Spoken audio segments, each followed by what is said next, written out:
अहम खबरें। नेपाल के नए प्रधानमंत्री शेर बहादुर देउबा। आतंकियों ने 12 पाकिस्तानी सैनिकों को मार डाला। ब्रिटेन में अपने मास्क की जरूरत नहीं, सोशल डिस्टेंसिंग की। केरल में कोरोना के साथ साथ बढ़ रहा जीका वायरस। पंजाब की राहुल प्रियंका से मिले प्रशांत किशोर।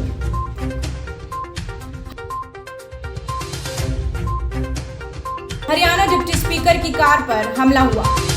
जनसंख्या कानून पर योगी सरकार ने बनाई बढ़त। कर्नाटक हाईकोर्ट ट्विटर को 20 को सुनाएगा फैसला। तीसरी लहर को मौसम का अपडेट न समझे, केंद्र ने चेताया। टिकैत ने कहा संसद अहंकारी तो जन क्रांति निश्चित। शेर बहादुर देउबा ने नेपाल के नए प्रधानमंत्री के तौर पर शपथ ले ली है। सुप्रीम कोर्ट के दखल के बाद नेपाली कांग्रेस के अध्यक्ष शेर बहादुर देउबा मंगलवार को 5वीं बार देश के प्रधानमंत्री बने। राष्ट्रपति विद्या देवी भंडारी ने संविधान के अनुच्छेद 76(5) के तहत उन्हें प्रधानमंत्री नियुक्त किया था, जिसके बाद अब देउबा ने शपथ भी ले ली है। पड़ोसी मुल्क पाकिस्तान में बड़ा आतंकी हमला हुआ है। जानकारी के मुताबिक पाकिस्तान के खैबर पख्तूनख्वा प्रदेश में हुए हमले में पाकिस्तानी आर्मी के कैप्टन और 11 सैनिकों की आतंकवादियों ने हत्या कर दी है। यह भी बताया जा रहा है कि इलाके में काम करने वाले कुछ आम नागरिकों की आतंकवादियों ने बंधक भी बना लिया है। पाकिस्तानी सेना के मृतक आर्मी कैप्टन की पहचान कैप्टन अब्दुल बसीत के तौर पर हुई है। कुछ मीडिया रिपोर्ट्स में यह भी बताया जा रहा है कि इस हमले में करीब 15 सैनिक घायल भी हुए हैं। ब्रिटिश प्रधानमंत्री बोरिस जॉनसन ने सोमवार को पुष्टि की कि इंग्लैंड में कोरोना वायरस से जुड़े सभी प्रतिबंध 19 जुलाई को खत्म हो जाएंगे। NHK वर्ल्ड की रिपोर्ट के अनुसार जॉनसन ने संवाददाताओं से कहा है कि इसके तहत सार्वजनिक स्थानों पर मास्क पहनना, सोशल डिस्टेंसिंग के नियमों का पालन करना अब जरूरी नहीं होगा। केरल में मंगलवार को एक निजी अस्पताल के एक डॉक्टर और 2 अन्य लोग जीका वायरस से संक्रमित पाए गए, जिसमें राज्य में संक्रमितों की कुल संख्या 22 हो गई। राज्य के स्वास्थ्य मंत्री वीना जॉर्ज ने बताया कि कोयम्बटूर स्थित एक प्रयोगशाला में पुष्टि की कि 38 वर्षीय डॉक्टर के नमूने की जांच करने के बाद वे वायरस से संक्रमित पाए गए हैं। चुनावी रणनीतिकार प्रशांत किशोर ने मंगलवार को कांग्रेस के पूर्व अध्यक्ष राहुल गांधी से मुलाकात की। दोनों की मुलाकात ऐसे समय में हुई जब कांग्रेस की पंजाब इकाई में कहल चल रही है। प्रशांत किशोर की पंजाब के मुख्यमंत्री अमरिंदर सिंह से कुछ महीने पहले अपना प्रमुख सलाहकार नियुक्त किया था। खबर है कि राहुल गांधी और प्रशांत किशोर की मुलाकात के दौरान कांग्रेस महासचिव प्रियंका गांधी वाड्रा, पार्टी के संगठन महासचिव से सी वेणुगोपाल और कांग्रेस के पंजाब प्रभारी हरीश रावत भी मौजूद थे। हरियाणा विधानसभा के डिप्टी स्पीकर रणबीर गंगवा की कार पर प्रदर्शनकारी किसानों द्वारा रविवार को किए गए कथित हमलों की घटना के संबंध में सिरसा पुलिस ने विभिन्न आरोपों से 100 से अधिक प्रदर्शनकारियों के खिलाफ मामला दर्ज किया है। डिप्टी स्पीकर गंगवा ने संवाददाताओं से कहा है कि रविवार को जिन्होंने उनके वाहन पर पथराव किया था, उन्हें किसान कहीं नहीं जा सकता। उन्होंने कहा है कि उन्हें किसान नहीं कहा जाना चाहिए और मैं कहता हूं कि उन्होंने हमला किया था, वे नशेड़ी लग रहे थे। उत्तर प्रदेश में आबादी कंट्रोल करने के लिए कानून बनाने की तैयारियों के बीच अब बिहार और मध्य प्रदेश जैसे राज्यों में भी ऐसी ही मांग उठने लगी है। उत्तर प्रदेश के विधि आयोग ने जनसंख्या नियंत्रण कानून का ड्राफ्ट तैयार किया है, जिसके मुताबिक 2 से ज्यादा बच्चे वाले लोगों को सरकारी नौकरी और अन्य कल्याणकारी योजनाओं के लाभ नहीं दिए जाएंगे। अब इस फॉर्मूले के दूसरे राज्यों में भी पसंद किया जा रहा है। ऐसा ही कानून बनाने की मांग हो रही है, जहां तक कि बिहार में भी बीजेपी और नीतीश कुमार की जेडीयू के बीच इस मसले पर मतभेद भी उभर आई है। कर्नाटक हाईकोर्ट ने मंगलवार को कहा है कि वह उत्तर प्रदेश पुलिस द्वारा व्यक्तिगत रूप से उनके सामने पेश होने के लिए जारी नोटिस के खिलाफ ट्विटर इंडिया के प्रबंध निर्देशक मनीष महेश्वरी की याचिका पर 20 जुलाई को अपना फैसला सुनाएंगे। जस्टिस जी नरेंद्र ने आज सुनवाई के दौरान कहा है कि वे अगले मंगलवार को फैसला सुनाएंगे। जस्टिस ने कहा है कि वह पुलिस के क्षेत्रीय अधिकार क्षेत्र के संबंध में उदाहरणों का विस्तार से अध्ययन करेंगे। केंद्र सरकार ने कोरोना संक्रमण की तीसरी लहर आने की आशंका जताते हुए कहा है कि हमें इसे लेकर सावधानी बरतने की जरूरत है। स्वास्थ्य मंत्रालय के संयुक्त सचिव लव अग्रवाल ने मंगलवार को कहा है कि हम जब तक तीसरी लहर की बात करते हैं तो उस मौसम की अपडेट के तौर पर देखते हैं, जो गलत है। उन्होंने कहा है कि हम कोरोना की तीसरी लहर की गंभीरता और उससे जुड़ी अपनी जिम्मेदारियों के बारे में नहीं समझ रहे हैं। अग्रवाल ने कहा है कि मणिपुर, मिजोरम, त्रिपुरा, अरुणाचल प्रदेश समेत कई राज्यों में कोरोना के केसों में इजाफा देखने को मिल रहा है। 3 कृषि कानून के खिलाफ किसानों का आंदोलन जारी है। प्रदर्शनकारी किसानों ने साफ किया है कि वो इस मानसून सत्र के दौरान भी संसद के बाहर अपनी आवाज उठाएंगे। भारतीय किसान यूनियन के नेता राकेश टिकैत ने मंगलवार को कहा कि किसानों का आंदोलन जारी रहेगा।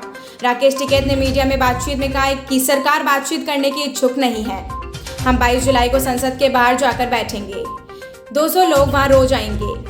राकेश टिकैत ने अपने ट्विटर हैंडल के एक पोस्टर जारी करते हुए लिखा है कि संसद अगर अहंकारी है और अडियल है तो देश में जन क्रांति निश्चित होती है। 7 महीने में महंगाई की मार से आम आदमी के किचन का बजट पूरी तरह गड़बड़ा गया है। आलू, प्याज, टमाटर और चीनी को छोड़ सभी आवश्यक वस्तुओं ने लोगों की कमर तोड़ दी है। उपभोक्ता मंत्रालय की वेबसाइट पर दिए गए आंकड़ों के मुताबिक 7 महीने पहले 1 किलो सरसों के तेल की औसत कीमत 136.52 रुपये थी और 12 जुलाई 2021 को यह साहिबगंज में 209 रुपये तक पहुंच गई। हालांकि सबसे सस्ता सरसों का तेल 12 जुलाई को 115 रुपये किलो के रेट में अहमदाबाद में बिक रहा था। इसी तरह दूध की अगर बात करें तो विजयवाड़ा में यह 67 रुपये पर पहुंच गया, जबकि खगड़िया में यह 38 रुपये है। 7 महीने पहले इसकी देश में इसकी औसत कीमत 47.2 रुपये थी और अभी यह बढ़कर 4.51% बढ़कर 39.14 रुपये तक पहुंच गई है। कोरोना के कारण केंद्रीय कर्मचारियों को लंबे समय से महंगाई भत्ता भी रुकी हुई है और किश्तों के बहाल होने का इंतजार है। तत्कालीन वित्त राज्य मंत्री अनुराग ठाकुर ने संसद में 1 जुलाई से रुकी हुई किश्तों के बहाल होने की घोषणा भी की थी, लेकिन अभी तक इस पर सरकार की तरफ से कोई आधिकारिक घोषणा नहीं हुई है। हालांकि कुछ रिपोर्टर्स में यह कहा जा रहा है कि सरकार बहुत जल्द इसको लेकर कुछ बड़ा ऐलान कर सकती है। बाबा रामदेव के नेतृत्व वाली पतंजलि समूह ने एक और बड़ी सफलता अपने नाम की है। मंगलवार को बाबा रामदेव ने वर्चुअल प्रेस कॉन्फ्रेंस करते हुए कहा है कि कंपनी ने वित्त वर्ष 2020 और 21 में 30,000 करोड़ रुपए का टर्नओवर किया। 16,318 करोड़ रुपए का रेवेन्यू कलेक्शन रुचि सोया की तरफ से किया गया है। कंपनी का शुद्ध मुनाफा 681 रुपए करोड़ हुआ है, जो कि पिछले वित्त वर्ष के मुकाबले 24.4% अधिक है। पतंजलि समूह अगले 3 से 4 साल में रुचि सोया का कर्ज मुक्त बनाने का लक्ष्य रखा है। कोरोना वायरस की तीसरी लहर की आशंका के बीच पंजाब नेशनल बैंक ने जीवन रक्षक योजना के बारे में एक अहम जानकारी दी है। बैंक ने बताया कि इस योजना के तहत 2 करोड़ रुपए तक की वित्तीय सहायता ली जा सकती है। पीएनबी की ओर से दी गई जानकारी के मुताबिक जीवन रक्षक योजना के तहत अस्पतालों, नर्सिंग होम, ऑक्सीजन निर्माताओं और वितरकों को वित्तीय सहायता प्रदान की जाएगी। मतलब यह है कि ऑक्सीजन में निर्माता और डिस्ट्रीब्यूटर्स को प्लांट लगाने में आर्थिक मदद मिलेगी। भारत का लोकप्रिय डिजिटल पेमेंट माध्यम भीम यूपीआई अब पड़ोसी देश में भी मंजूरी मिल गई है। आज वित्त मंत्री निर्मला सीतारमण और भूटान के वित्त मंत्री ने इसकी शुरुआत की। मंगलवार के इंटरनेशनल पेमेंट्स लिमिटेड ने बयान जारी करते हुए कहा कि भूटान अब पहला देश बन गया है जिसने भारत के भीम यूपीआई के क्यूआर कोड अपने देश में मान्यता दी है। साथ ही सिंगापुर के बाद भूटान दूसरा देश बन गया है जहां मर्चेंट लोकेशन पर भीम यूपीआई को स्वीकार किया जाएगा। देश के अलग अलग हिस्सों में भूजल के स्तर में गिरावट देखी जा रही है, जिसके कारण किसानों को खेती करने के लिए जरूरी पानी पर आर्थिक खर्च उठाना पड़ रहा है। भूजल के नीचे होने से अब किसानों को ट्यूबवेल की अधिक गहराई तक बोरिंग कराने की जरूरत पड़ रही है। धान की फसल पर अन्य फसलों की तुलना में अधिक पानी का खर्च होता है। किसानों पर बढ़े इस अतिरिक्त बोझ को हल्का करने के हरियाणा सरकार की तरफ से आर्थिक मदद की जा रही है। सरकार मेरी पानी मेरी विरासत योजना चला रही है। उत्तराखंड सरकार ने कोरोना वायरस के खतरे को देखते हुए इस साल होने वाली कांवड़ यात्रा को रद्द कर दिया है। हालांकि सरकार पहले भी यात्रा को रद्द करने का संकेत दे चुकी थी। कांवड़ यात्रा में उत्तराखंड मुख्य रूप से मेजबान रूप राज्य की भूमिका निभाता है और जबकि यात्री मुख्य रूप से यूपी, हरियाणा, दिल्ली, राजस्थान जैसे राज्यों में आते हैं। उत्तर प्रदेश में कांवड़ यात्रा को शर्तों के साथ अनुमति मिल जाती है। अपने सदस्य क्षेत्र वाराणसी दौरे पर आ रहे प्रधानमंत्री नरेंद्र मोदी रुद्राक्ष अंतर्राष्ट्रीय सहयोग सम्मेलन केंद्र का उद्घाटन करेंगे। उनके साथ जापान के प्रतिनिधि भी रहेंगे। रुद्राक्ष को जापानी शैली में सजाया जा रहा है। जापानीज फूलों की सुगंध रुद्राक्ष में फैलेगी।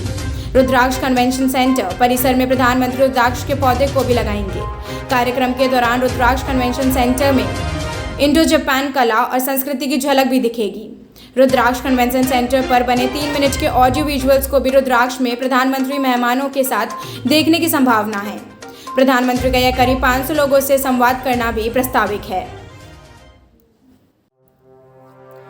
अभी हाल ही में आतंकवाद निरोधक दस्त ने उत्तर प्रदेश की राजधानी लखनऊ के काकौरी इलाके के खुखार आतंकी संगठन अलकायदा के संदिग्धों को पकड़ा है। एटीएस की इस कार्रवाई के बाद उत्तर प्रदेश के पूर्व मुख्यमंत्री अखिलेश यादव ने कहा था कि मैं यूपी की पुलिस और खासकर बीजेपी की सरकार पर भरोसा नहीं कर सकता। अखिलेश यादव के इस बयान के बाद से ही सियासी भूचाल आ गया है।